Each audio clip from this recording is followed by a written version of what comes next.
ধরে কিন্তু অনেক বৃষ্টি হচ্ছে। আর এই বৃষ্টির ভিতরে আপনার ভাইয়ার সাথে রাত্রেবেলা মুভি দেখতে বসে পড়লাম। আর মুভি দেখতে দেখতে বেজে গেছে 4টা। তারপরে ঘুমাইছি সকালবেলা বৃষ্টিতে ঠান্ডা ঠান্ডা ভাব, মানে ঘুমই ভাঙছিল না, ঘুম থেকে উঠতে ইচ্ছে হচ্ছিল না। তারপর অনেক দেরি হয়ে গিয়েছে ঘুম থেকে উঠতে, তখন আপনার ভাইয়াকে তাড়াতাড়ি উঠে বললাম আগে তুমি বাজারে যাও, বাজারে গিয়ে দেখবা কিচ্ছু নেই। সে বলতেছে এই বৃষ্টির ভিতরে এখন মাত্র ঘুম থেকে উঠছে, আমার বাজারে যাওয়া সম্ভব না, কিন্তু এই বৃষ্টির ভিতরে যে খাবারই রান্না করো সেটা যেন আমার পছন্দের খাবার হয়, তাহলে কি তুমি বাজারে যাবা? আমি বললাম না, আমার বাজারে যেতে হবে না, তোমার পছন্দের খাবার আমার ছাদ বাগানেই আছে। তো আসসালামু আলাইকুম, কেমন আছেন আমার প্রিয় ভাই ও বোনেরা? আশা করি সকলেই ভালো আছেন। আলহামদুলিল্লাহ আমি ভালো আছি। চিংড়ি মাছের শুটকিগুলোকে ধুয়ে বেটে নিয়েছি। আর এই হচ্ছে আমার ছাদ বাগান থেকে তোলা মিষ্টি কুমড়ার শাক। আর এই শাকটাকে কিন্তু আমি ভালোভাবে কষলিয়ে ধুয়ে নিয়েছি, পাতলা পাতলা করে আলু কেটে দিয়েছি। আর এই চিংড়ি মাছের শুটকিটা দেখেছেন আমি এইভাবে বেটে নিয়েছি।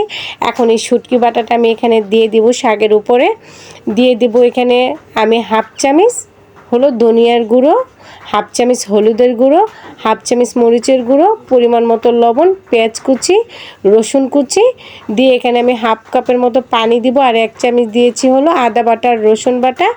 তারপরে এটাকে ভালোভাবে কিন্তু আমি কষলিয়ে নেব। এই মিষ্টি কুমড়োর শাকটা কিন্তু যত বেশি কষলিয়ে নেবেন তত খেতে ভালো লাগে, কারণ এটা একটু ধারদার হয়, তো সেই জন্য কষলিয়ে নিলে নরম হয়ে যায় আর শাকটা কিন্তু তখন অনেক মজা হয় খেতে।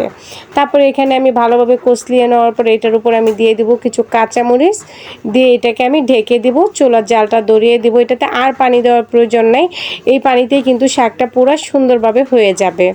আর এই শাকটা কিন্তু আপনারা চাইলে অন্য কোনো শুটকি দিয়েও খেতে পারেন। আমার হাজবেন্ড যেহেতু অন্য কোনো শুটকি খেতে পছন্দ করে না, তাই আমি চিংড়ি মাছের শুটকিটাই দিয়েছি। আপনারা চাইলে কোনো শুটকি ছাড়াই এই শাকটা রান্না করে খেতে পারেন। তো আমার শাকটা কিন্তু হয়ে গিয়েছে। এখন আমি বাগার দিয়ে নেব। 3টা শুকনো মরিচ আগে একটু ভেজে নিলাম, তারপরে পেঁয়াজটাকেও লাল লাল করে ভেজে নেব, তারপরে আমি এখানে বাগার দিয়ে নেব শাকটাকে।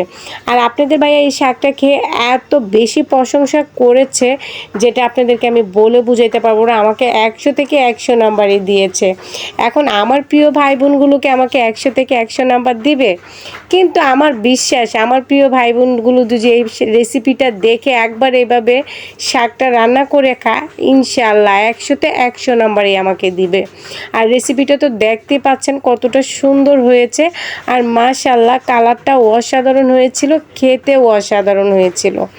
আপনারা কিন্তু চাইলে এই বৃষ্টির দিনে ঝটপট এরকম কোনো রেসিপি তৈরি করে নিতে পারেন বাসায়।